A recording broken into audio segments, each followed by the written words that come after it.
You ever get the cops called on you for fixing your own dock, not trespassing, not blasting music, just tightening a loose board with a wrench and boom, flashing lights, gun holster, full show. One lady from the HOA said I was illegally occupying shared property. Shared with who? The ducks. Then her little clipboard soldier popped out from the trees, filming me like I was burying a body. I stood there thinking, is this real life or a parody of suburban madness? Trust me, it spirals fast from there. Ever had someone try to rewrite your entire history over a property line? Let me know in comments below. My name's Clark, and I'm 50 years old. Well, I was 50 when this story took place. I've got what you might call a thin build, but my late wife always said I had sharp eyes that could spot trouble from a mile away. Maybe that's why I used to work as a property consultant, reading contracts down to the last line, and making sure people didn't get screwed over by fine print. These days, though, I just wanted to fish and read books in peace by the lake. That's it. Simple life, simple goals. I figured I'd earn some quiet time after decades of dealing with other people's property disputes. Looking back, I should have known that peace never lasts long when there are people like Francine Vaughn around. Francine Vaughn, the HOA president, wore power like perfume. She had this expression. I don't know how else to describe it, except that she always looked like the whole world owed her something. And maybe that's exactly how she saw things, because from the moment I moved to this lakeside community, she made it clear that my independence was somehow a personal insult to her authority. I'm not even sure why she targeted me specifically at first. Maybe it was because I didn't show up to every HOA meeting with a notepad and an eager, please smile like some of the other residents. At first, the harassment was just small stuff. You know, those passive-aggressive reminders that make you wonder if you're being paranoid, or if someone really is out to get you. Your grass is getting a little long, Clark. Your dog seems to be barking quite a bit lately. Maybe you could park your truck a little straighter in your driveway. I'd get these little yellow sticky notes on my mailbox about once a week, always signed with her perfect cursive signature. I shrugged most of it off, figured they'd get bored and move on to bothering someone else. I mean, come on. My grass was maybe an inch longer than regulation, and my dog barely barked unless someone was actually walking up to the house. But Francine acted like I was running some kind of junkyard operation in the middle of Beverly Hills. But then she targeted the dock, the same dock my father built in 1960, 5 with lumber hauled from the mountains. A few aging planks and old bolts, but it held 60 years of memories. I'd learned to fish on that dock, proposed to my late wife on that dock, and spent countless summer evenings watching the sunset paint the water gold. That dock was probably the only thing left that truly connected me to my dad, who'd passed away 10 years earlier. And Francine knew it because I'd told her the story once when she first moved to the neighborhood and seemed almost human. The warning letters started pouring in like confetti at a parade. Official HOA letterhead, certified mail, the whole 9 yards. Dock not meeting community standards. Structure ruining neighborhood aesthetics. Immediate removal required to maintain property values. I'd sit at my kitchen table reading these things and just shake my head. Something about her tone made my skin crawl. It wasn't just bureaucratic, it was vindictive. The breaking point came on a sunny afternoon when I was fixing some loose boards on my dock. I'd noticed them wobbling the day before, and being the type of guy who fixes problems instead of ignoring them, I was out there with my toolbox trying to tighten everything up. That's when I caught an HOA security guard hiding behind the trees, taking photos of me with his phone. I'm talking full, on surveillance mode, crouched down trying to stay hidden, like he was documenting some kind of criminal activity. When he saw me watching him, he jumped like I'd fired a gun, dropped his phone right into the pine needles, and scrambled away like a kid caught stealing cookies from the jar. I just stood there holding my hammer, watching this grown man sprint toward the parking lot, and I couldn't help but smirk. Ah, so that's how we're playing this game now. But here's the thing that bothered me most. His expression wasn't just someone following orders from his boss. There was something personal in his eyes, almost vindictive, like he had some kind of grudge against me, too. Maybe Francine had been filling everyone's heads with stories about what a terrible neighbor I was. Maybe she'd convinced them all that I was some kind of threat to their peaceful community. I don't know, but that look in his eyes told me this was about to get a lot worse before it got better.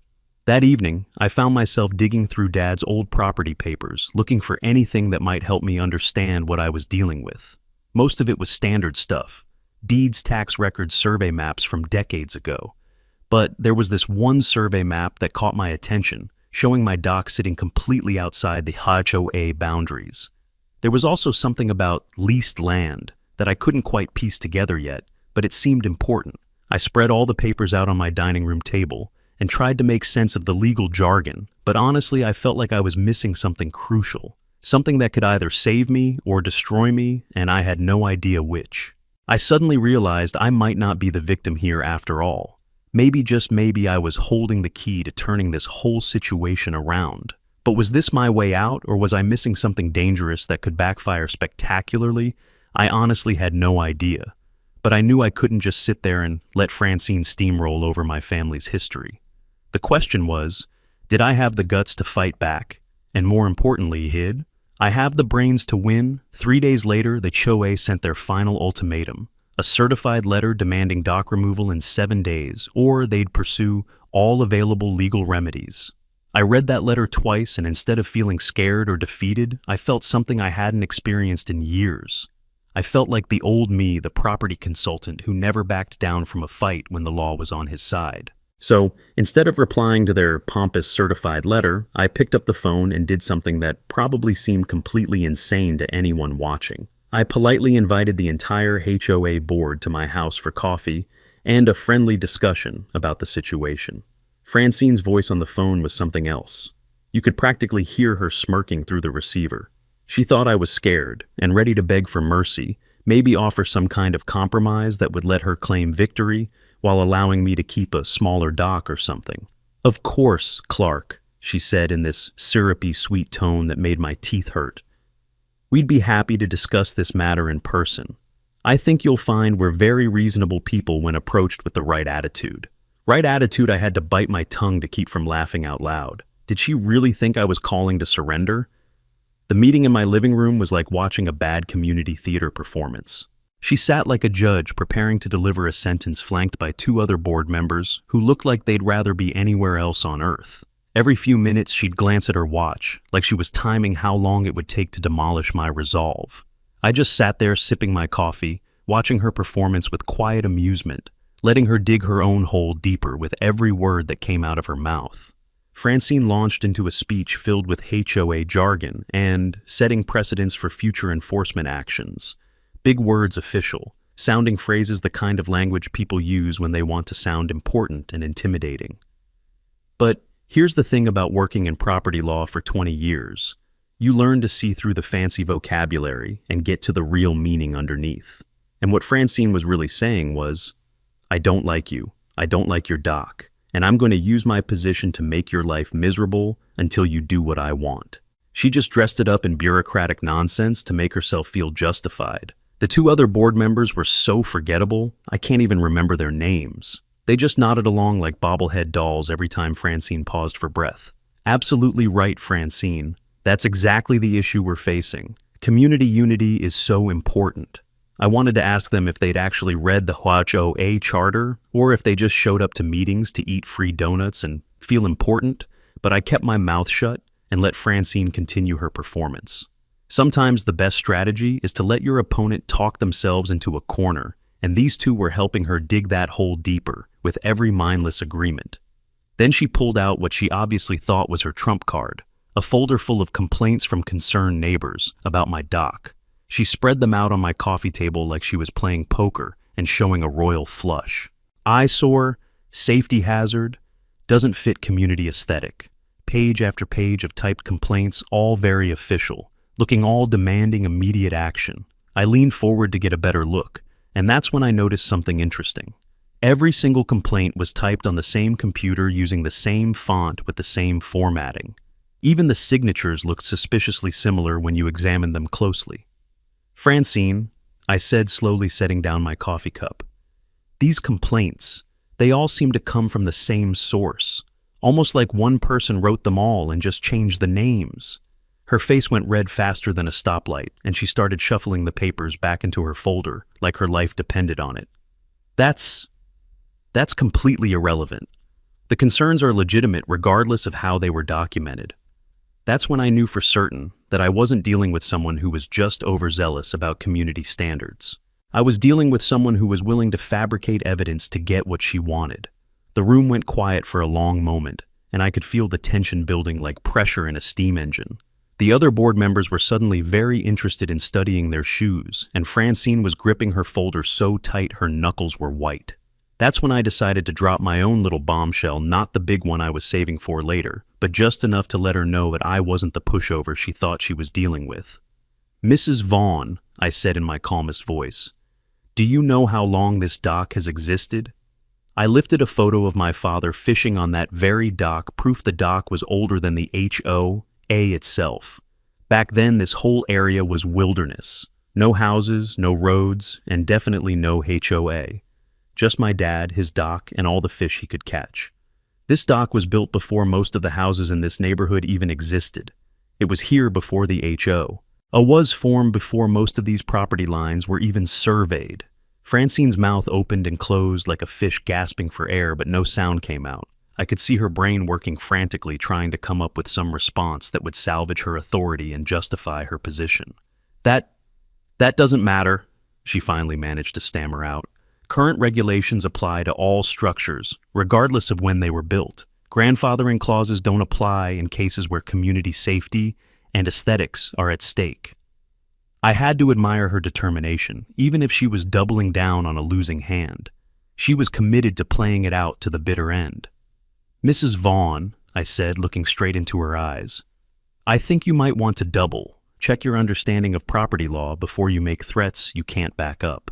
As Francine and her little entourage shuffled out of my house, still muttering about taking further action and consulting with legal counsel, I caught something in her expression that made my blood run cold. Her eyes burned with something colder than anger. She wasn't done. I locked my door behind them and realized I was probably about to find out just how far Francine Vaughn was willing to go to win this fight. I should have known that embarrassing Francine in front of her board members would just make her more determined to destroy me, but honestly, I didn't think she'd be stupid enough to try some of the stunts she pulled next.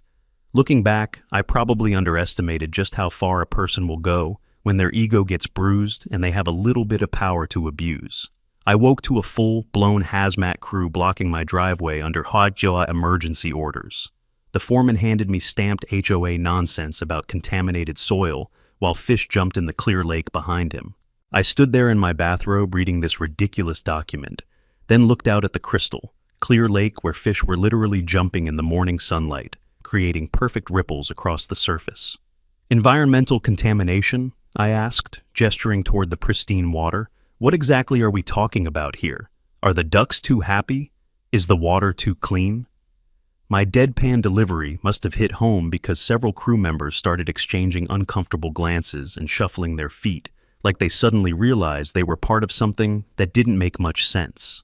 The foreman cleared his throat and tried to maintain his official demeanor, but I could see doubt creeping into his eyes as he looked around at the obviously healthy ecosystem surrounding my dock.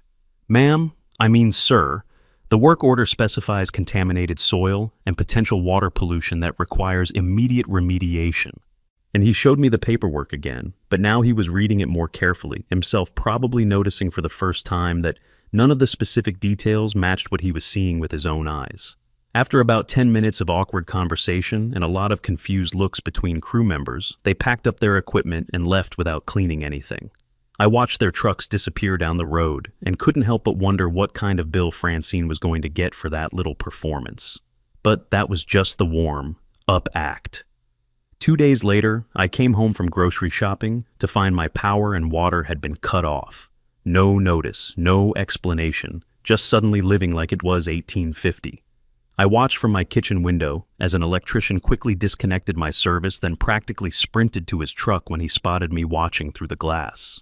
The guy moved so fast you'd think I was pointing a rifle at him, instead of just standing there holding a bag of groceries and wondering what the hell was happening to my quiet little life. Later, I found out Francine had hired some expensive lawyer to threaten the utility companies with legal action if they didn't cooperate with her harassment campaign. Dinner was a cold sandwich, eaten by candlelight like it was 1850. I seriously considered just packing up and moving somewhere peaceful.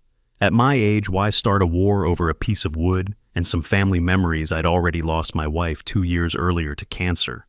Did I really need more stress and conflict in my life? Maybe Francine was right.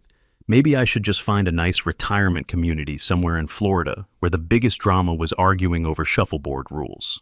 I could sell the house, take my memories of Dad and the dock, and start fresh somewhere else where nobody cared about property lines or community standards.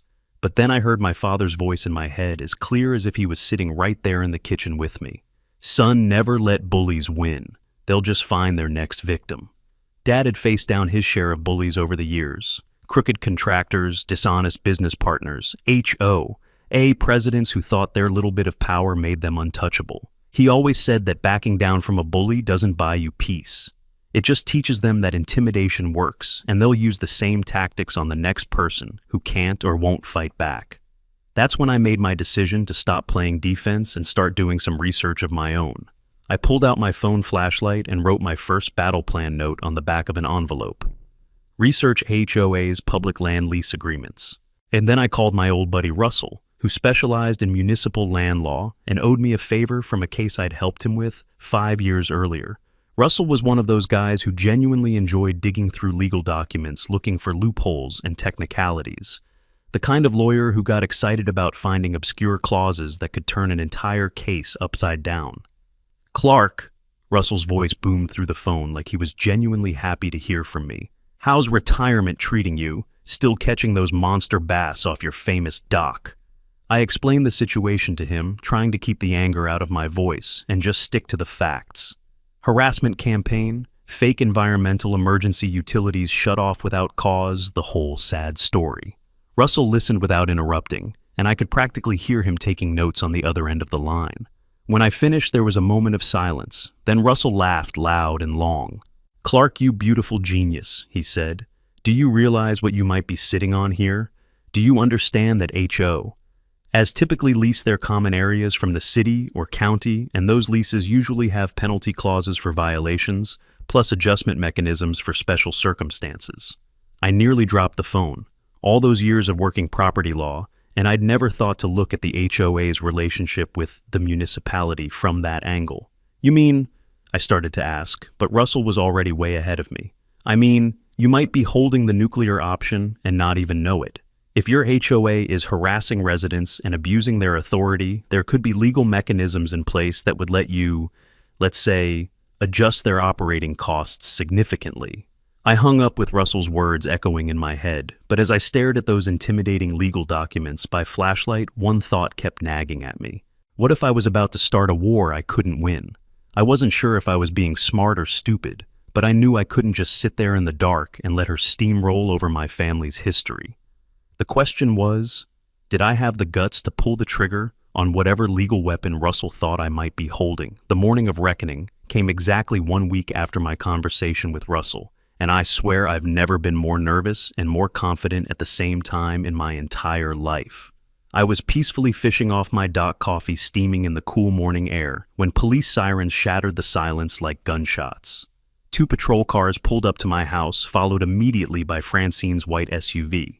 She climbed out of her vehicle like she was making a grand entrance at a movie premiere, practically glowing with anticipated victory, standing behind the officers like she was directing the whole show. Officer Miller, a decent-looking guy in his 30s with tired eyes that suggested he'd dealt with more than his share of neighborhood disputes, approached my dock cautiously. I could tell from his body language that he wasn't entirely comfortable with the situation, but he was trying to do his job professionally.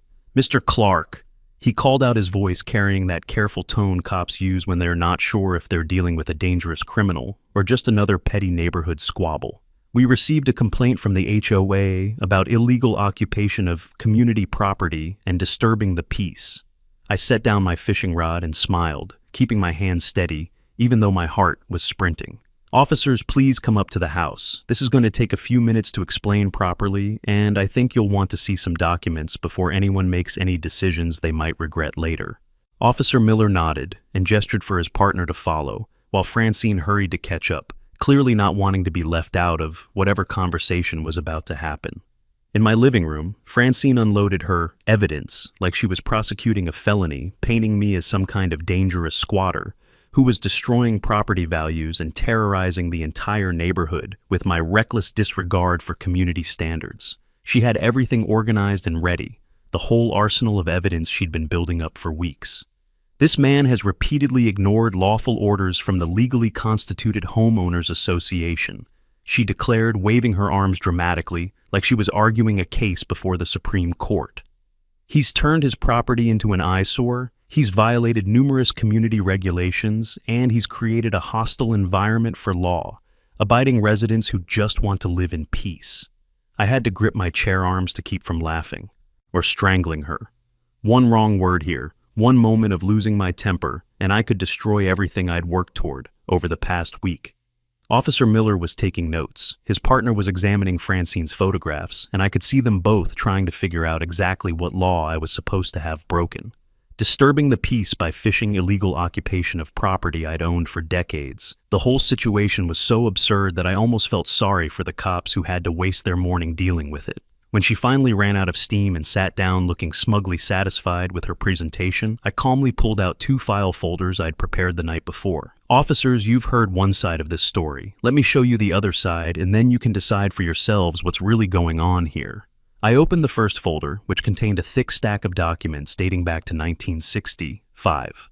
Original property deeds, survey maps, tax records, even some old photographs of my father building the dock with his own hands. This dock existed before this neighborhood had roads. I explained, spreading the documents out on my coffee table where everyone could see them clearly. It has absolutely nothing to do with the HOA, and it never has. These documents show the ownership history and the fact that this dock was built decades before the HOA even existed. His posture shifted. He leaned in, scanning the pages with new interest. His partner leaned over to get a better view, and I could see both of them starting to understand that they'd been called out on a wild goose chase. Then I opened the second thinner folder, and this is where things got really interesting. And this, gentleman, is the HOA's land lease agreement with the county. Section 3C specifically states that when an HOA violates the terms of community trust through harassment or abuse of power, residents can petition for emergency fee adjustments. I handed Officer Miller a copy of the relevant pages with the key sections highlighted in yellow. I filed such a petition with the county clerk at 11:40. 7 p.m. last night, exactly 13 minutes after you officers knocked on my door. Francine's face went from smug to pale faster than I thought it was physically possible. "What are you talking about?" she demanded, but her voice had lost all its earlier confidence and authority. She looked like someone who just realized they'd been playing poker with a card sharp and were about to lose their entire stake. What petition? What fee adjustment? Officer Miller's phone chose that exact moment to buzz with an incoming message. And when he read it, his expression changed completely. "Mrs.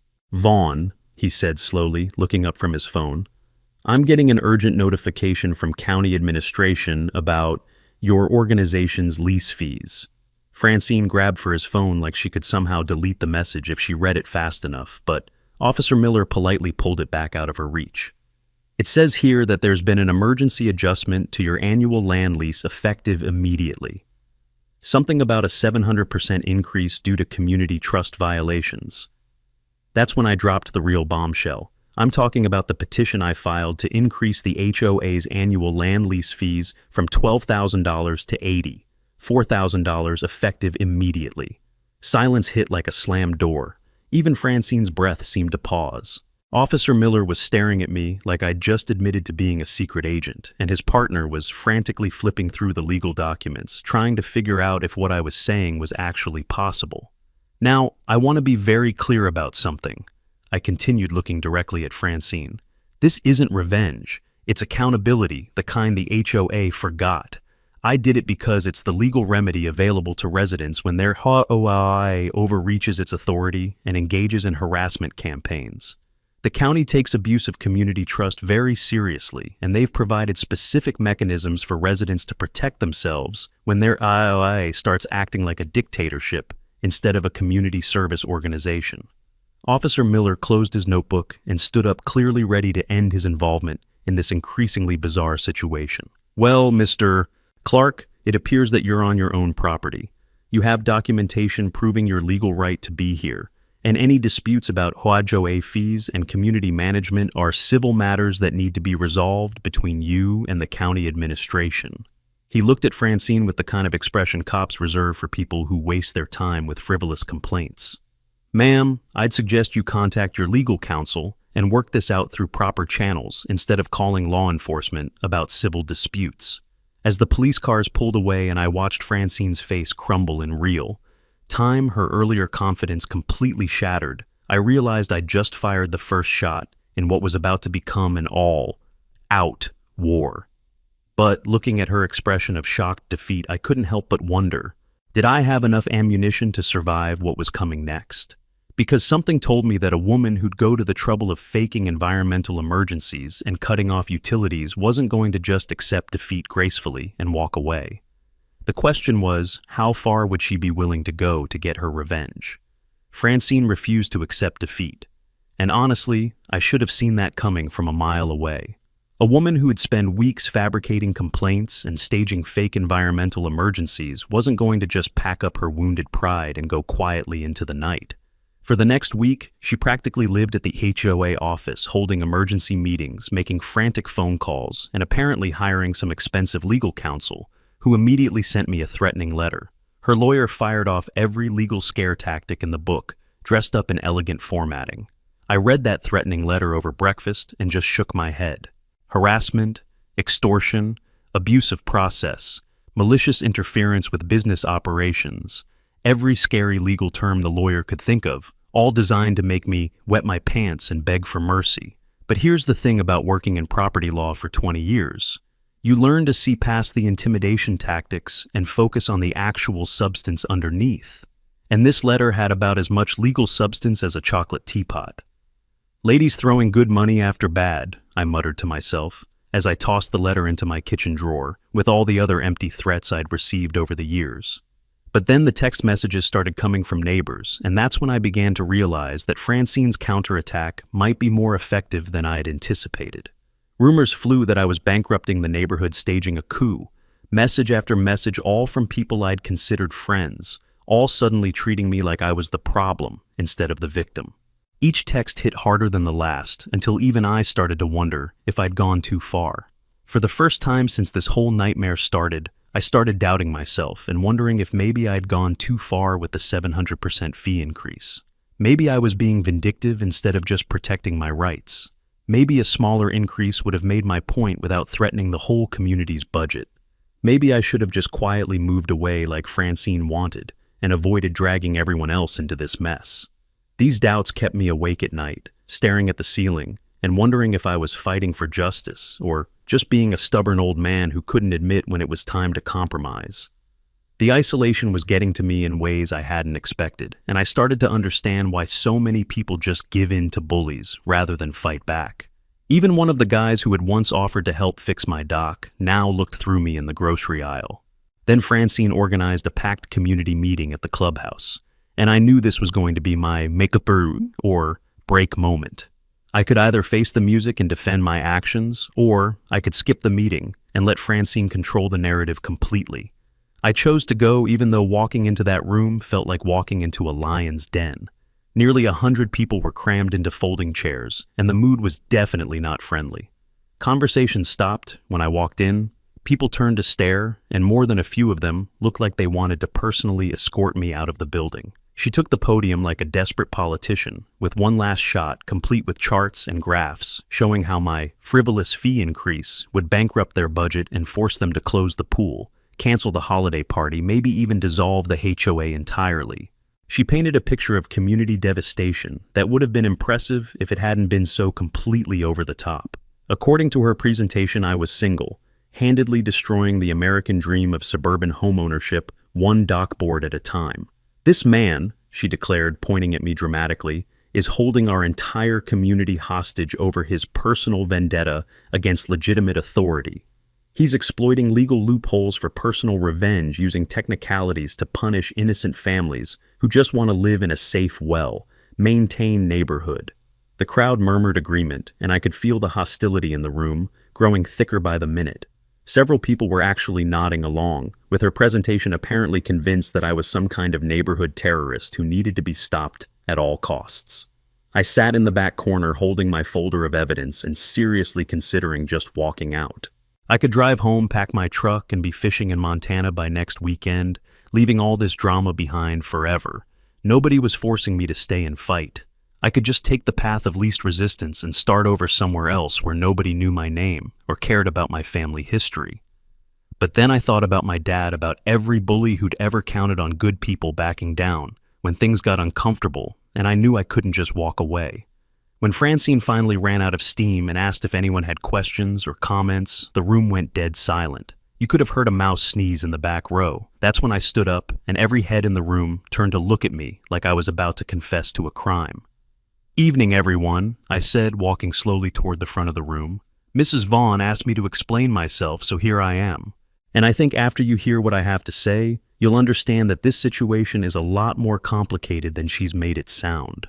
I opened my folder and pulled out the same documents I'd shown the police officers, spreading them across the table where everyone could see them clearly.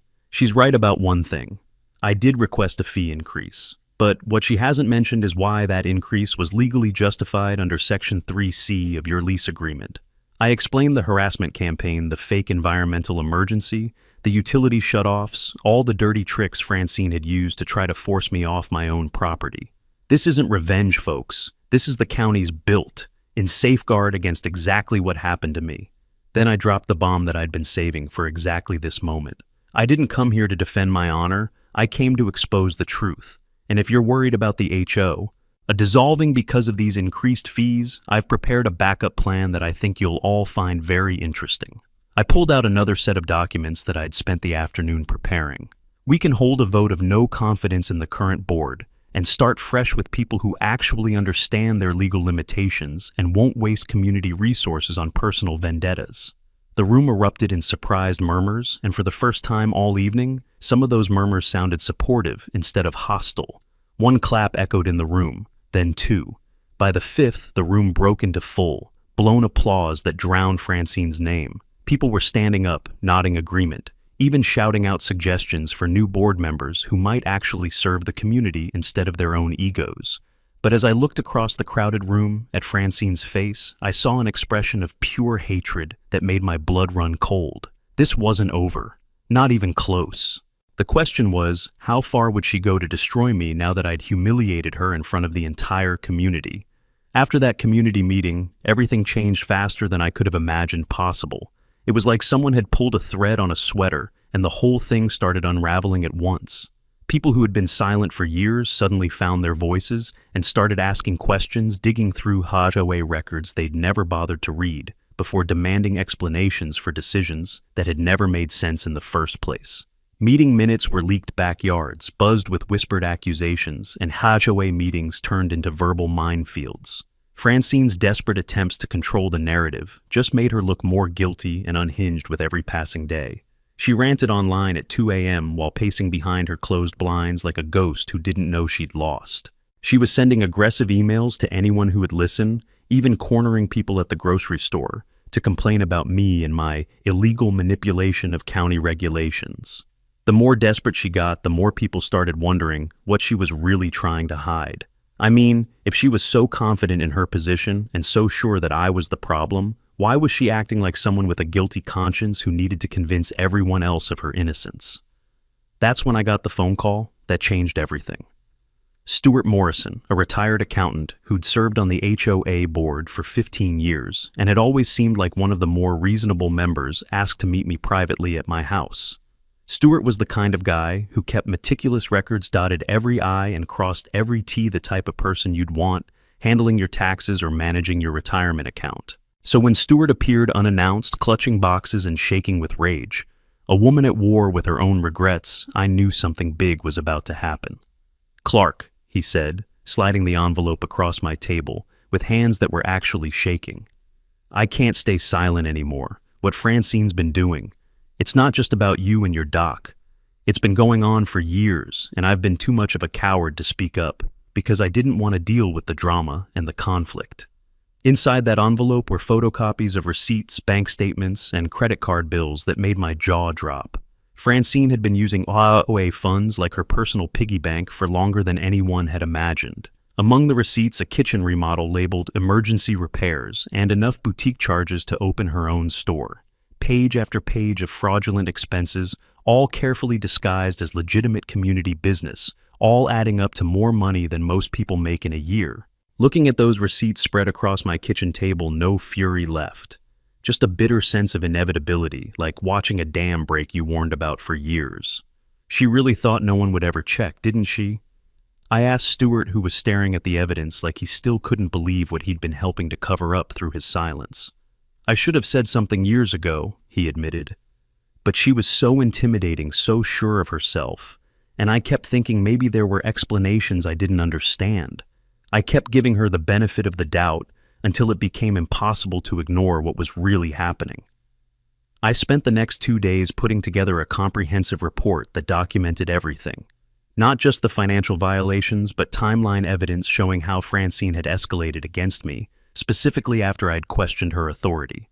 The pattern was clear once you laid it all out chronologically. Every time someone challenged her decisions or asked uncomfortable questions, they became targets for harassment and intimidation. I wasn't her first victim, just the first one who'd fought back effectively and refused to be driven away. I made copies of everything and compiled it into packages that I sent to every resident in the community, along with copies to the local newspaper and the county prosecutor's office. No dramatic confrontations, no angry accusations, just the facts laid out clearly and let people draw their own conclusions. Sometimes the truth is more powerful than any argument you could make, and I figured the evidence would speak for itself better than any speech I could give. The next morning looked like something out of a movie. Cars were lined up outside the HOA office, angry residents demanding answers, some of them holding copies of my report and asking pointed questions about specific receipts and expenses. Francine had barricaded herself inside the office, but you could see her silhouette pacing frantically behind the blinds like a caged animal. Every few minutes, someone would pound on the door demanding to speak with her, but she wasn't opening that door for anyone. By noon, the board had called an emergency meeting. By evening, they'd taken a vote that surprised absolutely no one who'd been paying attention. The vote was unanimous, 7-2, with Francine and one loyal supporter being the only dissenting voices. Francine Vaughn was officially removed from office, effective immediately stripped of all authority, and banned from representing the HOA in any capacity. She loaded the box into her car, under a dozen watching eyes, her power now reduced to a rattling stapler and crumpled flyers. But as I watched her load that box into her car and drive away, I had this strange feeling that the story wasn't over yet. Something about the way she looked at me through her windshield, not defeated, not apologetic, just cold and calculating, like she was already planning her next move. I'd won this battle, but somehow I didn't think Francine Vaughn was the type of person who'd just accept defeat and disappear quietly into the night. The question was, what could she possibly do now that she'd lost all her official power and most of the community had turned against her? The no confidence vote wasn't even close. Francine was out by a margin of 7-2, and honestly, I think those two supporters were probably just voting out of habit rather than conviction. She cleaned out her office that same evening, carrying a single cardboard box to her car, while half the neighborhood watched from their windows and front porches. No longer the imperious HO. A queen who had made everyone's life miserable with her petty power trips, just a defeated woman who'd finally discovered that actions have consequences. The new board immediately offered me a position as advisor, but I declined politely. Thanks, but I just want to fish in peace. I told them, and I meant it. I did give them some free advice about transparency, actually reading their own contracts before making threats and treating residents like human beings instead of subjects in their little kingdom. But mostly I was just relieved to get back to my quiet routine of morning coffee, afternoon fishing, and evening reading, without worrying about what crazy scheme Francine might cook up next.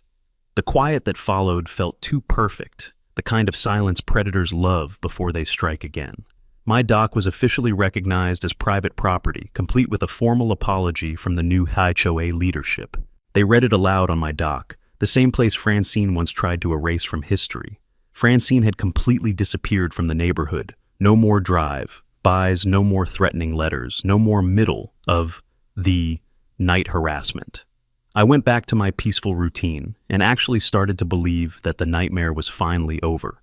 Looking back, I should have known better, than to think someone like Francine would just accept defeat and move on with her life. The phone call that changed everything came on a Tuesday morning while I was enjoying my coffee and watching the sunrise paint the lake gold. Russell barely let me say hello. Turn on the news, now it's poetic justice in 1080p. I grabbed the remote and switched to the morning news broadcast, expecting maybe some follow-up story about HOA reform or community governance. What I saw instead made me nearly drop my coffee mug on the kitchen floor. Francine's mugshot flashed across the screen, all smeared mascara and deflated pride. The charges were serious. Embezzlement of community funds, abuse of public trust, filing false police reports, and intimidation of residents. But here's the part that really shocked me. According to the news report, the county prosecutor had been building a case against her for months based on complaints from other neighborhoods where she'd previously served on HOA boards. She's been doing this for years, Russell explained, when I called him back, his voice full of vindication and amazement. You weren't her first victim, Clark, just the first one who fought back effectively and refused to be intimidated into silence. Apparently, Francine had a pattern of joining HOA boards, consolidating power, then using her position to settle personal grudges and fund her lifestyle. 3 different communities had filed complaints over the past 5 years, but none of them had the kind of documentation and evidence that I'd been able to provide.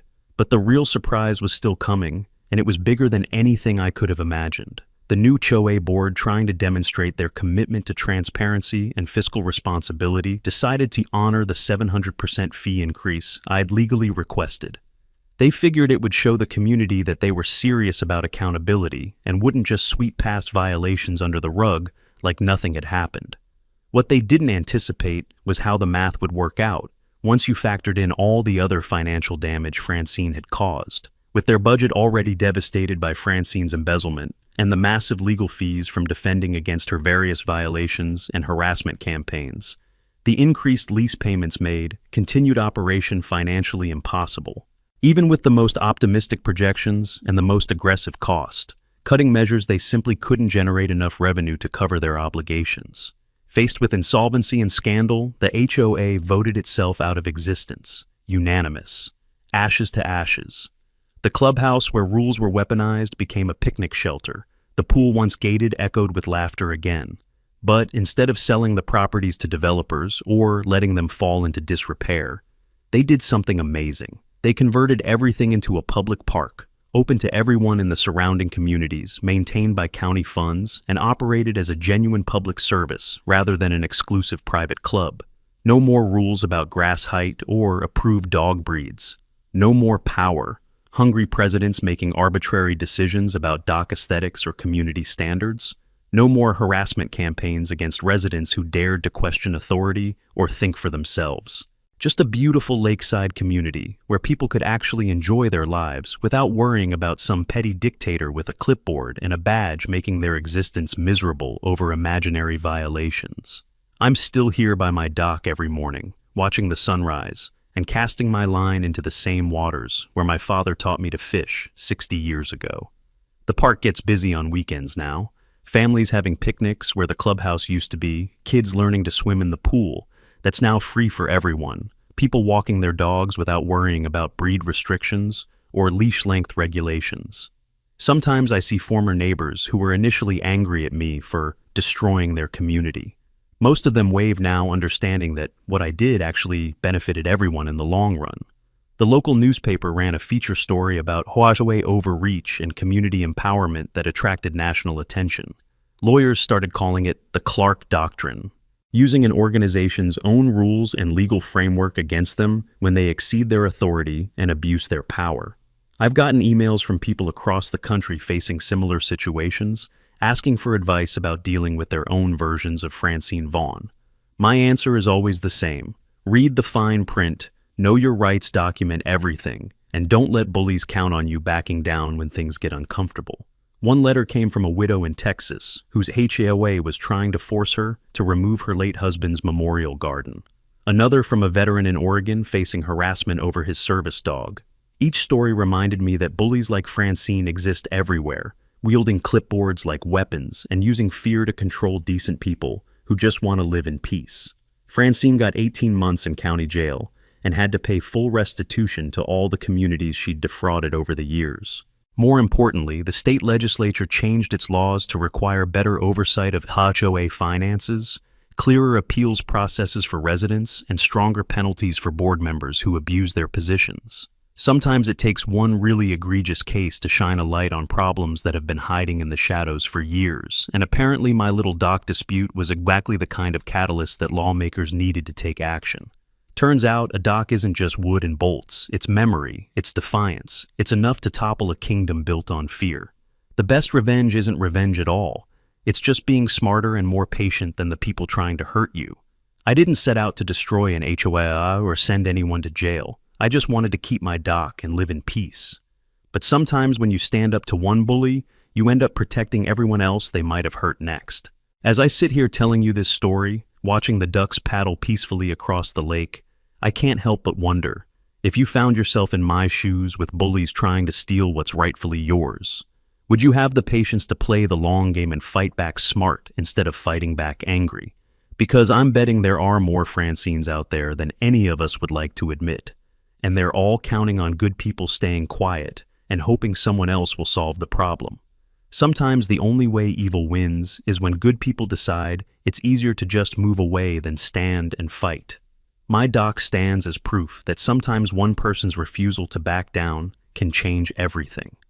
Every morning, when I cast my line into these waters, I think about all the people who might be facing their own Francine right now, wondering if they should fight or flee. I hope they choose to fight. I hope they remember that bullies only win when we let them. And maybe that's the real lesson here. Some things are worth standing your ground for, even if it's just a worn, out dock and a handful of memories. Not out of pride, not out of spite, but because giving up teaches the wrong people all the wrong things. If you're still here, I'd love to know what you think ever had to take a stand, when it would have been easier to walk away. Drop your story in the comments. And hey, if this one hit home and you want to help keep these stories going, there's a little thanks button down below. Thanks for hanging out. Catch you in the next one. QA Stories signing off for now, but the drama, it never sleeps. Tap that bell if you're ready for round 2.